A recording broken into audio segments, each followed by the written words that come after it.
Notre rendez-vous quotidien se poursuit en ce mardi 23 mars pour une méditation que j'ai intitulée « Le haut et le bas ».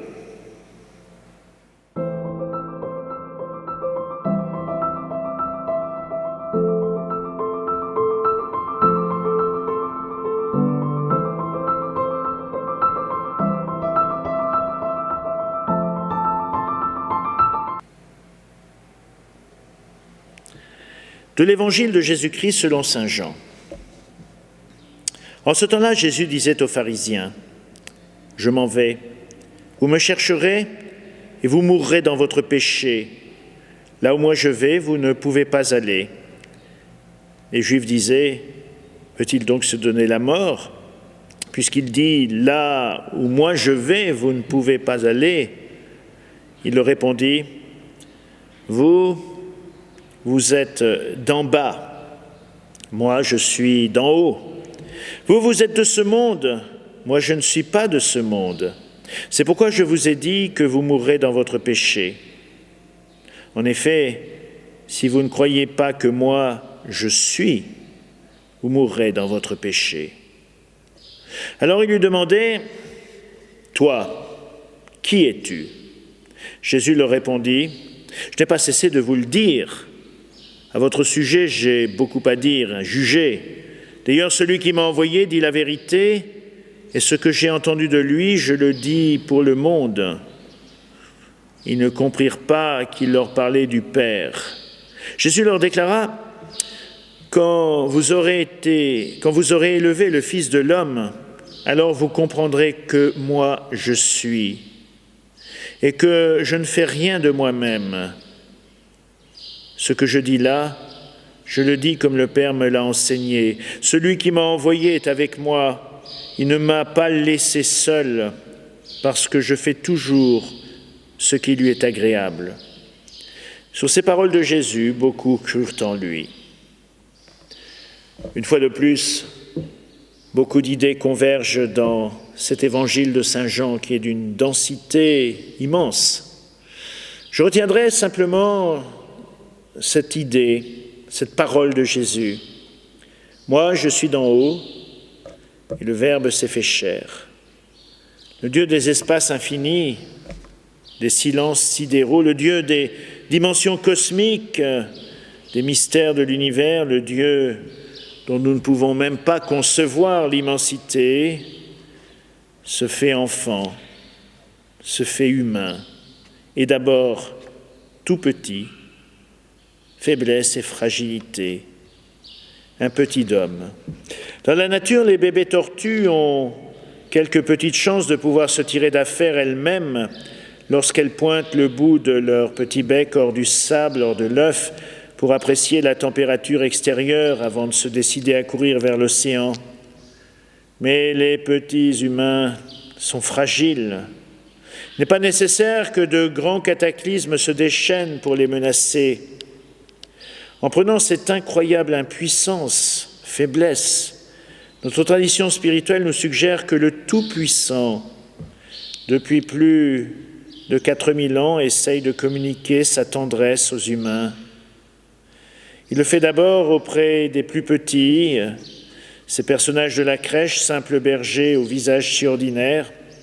Alors, parmi ces personnages si ordinaires qui s'avancent un peu comme dans nos crèches provençales à Noël, laissez-moi imaginer une personne commune d'aujourd'hui, une personne ordinaire, un peu hésitante, issue de notre 21e siècle, prête à se laisser aimer, mais pas très sûre, comme on l'est aujourd'hui, qu'il y ait un Dieu, qu'il y ait cette immense tendresse qui la dépasse. Personne généreuse par certains côtés, mais aussi consciente de ses limites, et plus encore en cette période de pandémie. Étonnée peut-être de se trouver près d'un enfant Dieu, avec ce sentiment peut-être d'être en première classe avec un billet en classe économique. Je la vois s'avancer, femme ou homme, adolescent ou âgé, peu importe, elle s'enhardit. « Excusez-moi, Seigneur, je crois que je dois vous appeler comme ça, si je vous dérange. Il m'est venu en vous voyant l'idée que vous avez peut-être besoin d'une sainte ou d'un saint près de vous. Alors moi qui viens du XXIe siècle avec mon iPod, mon iPhone, plein de gadgets, j'ai pensé qu'un saint du futur vous ferait plaisir. Parce que les santons, santounes, c'est des petits saints, alors je veux bien prendre place dans la crèche. Je suis venu avec mon CV. Je pense à toute simplicité que je peux faire l'affaire autant qu'une autre ou qu'un autre. Quoi qu'on en dise, le monde est rempli de gens parfaits. Il y en a qui, depuis des siècles, vous offrent, Seigneur, beaucoup de sacrifices. Seigneur, et pour que vous ne vous trompiez pas en les comptant, ils les marquent dans un petit carnet ou sur leur agenda électronique. Moi, j'aime pas trop faire des sacrifices. Je veux bien aimer les autres comme je pourrais, mais j'aimerais compter sur un investissement en retour, des points de retraite. Ce que je donne, Seigneur, vous savez bien que vous le prenez sans permission. Tout ce que je peux faire, c'est de pas trop vous en vouloir s'il m'arrive des choses désagréables. Parce que lorsqu'on voit votre installation à la crèche, franchement, on comprend que vous n'avez pas choisi le plus facile. Il y a des gens qui se corrigent d'un défaut par semaine. Alors normalement, au bout d'un trimestre, il devrait être parfait, encore plus à la fin du carême. Mais mes défauts à moi, ils ont tendance à repousser. Je ne dois pas être le seul dans ce cas. Je pense d'ailleurs que si vous aviez voulu produire des créatures parfaites, avec le moindre rocher de nos montagnes, vous auriez pu créer des anges rayonnants de perfection et de pureté. Alors je suis bien un peu obligé de garder mes défauts en m'en servant quand même pas trop. J'ai aussi pensé, Seigneur, que vous aimez bien l'image du potier et que finalement, un saint, c'est un vase vide qui laisse beaucoup de place pour être rempli. Et que vous, Seigneur, vous le remplirez de votre amour, de votre tendresse qui déborde. Et tout autant, en ce temps de marche vers Pâques. Or, Seigneur, je voudrais quand même être un vase vide, avec, c'est vrai, un peu de boue au fond, c'est pas toujours propre, je sais bien, mais si vous voulez pas de moi, Seigneur, auprès de vous, j'insisterai pas. Il y a beaucoup de gens qui diront que vous n'êtes qu'une légende, une jolie histoire, un conte pour les enfants, une tradition charmante. Je vous propose pourtant de réfléchir à ma proposition, elle est sérieuse. Quand, devenu grand, vous irez dans votre cellier à Nazareth, rappelez-vous que vous aurez quelque part sur la terre, perdu 20 siècles après vous, une petite cruche à votre disposition.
Audi benigne conditor, nostras preces cum fletibus, in hoc sacro iunio fossas quadragenario. Scrutator al me cordium, infirmatus sis virium, altere versis exhibe remissionis gratia. Multum quidem peccavimus, sed parce confitentibus, ad laudem tui nominis, confermere lam languidis. Si corpus extra conteri, dona per abstinentia, iune tot men sobria, alla pepror suscriminum. Per esta beata Trinitas concede simplex unitas, ut fructuosas intuis, ie uniorum une